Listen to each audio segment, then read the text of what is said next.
ఉపేంద్ర గారు సార్ చూసారా మీ craze?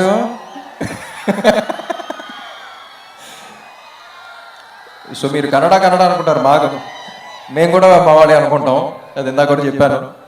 But ఆయన ఒక ఇన్సిడెంట్ చెప్పారండి, ఇది చాలా ఇంపార్టెంట్, వినాలి.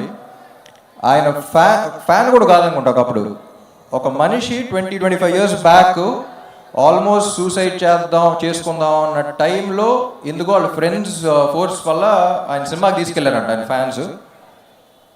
ఆ సినిమా చూసిన తర్వాత మైండ్ సెట్ మార్చుకుని లైఫ్లో ఉన్న ప్రాబ్లమ్స్ అన్ని ఫైట్ చేసి ఒక 20 years తర్వాత కలిసినప్పుడు అతను ఒక కంపెనీ పెట్టి 250 మందికి జాబ్స్ ఇచ్చాడు.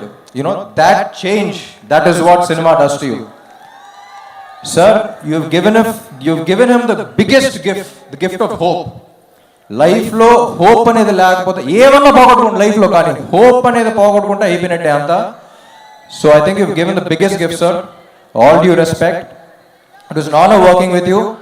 And అలాంటి సినిమా ఆయన చేసినందుకు నాకు తెలిసి అందరూ ఒక్కసారి గట్టిగా క్లాప్స్ కొట్టాలి. The kind of impact he has given, he deserves all the respect in this world.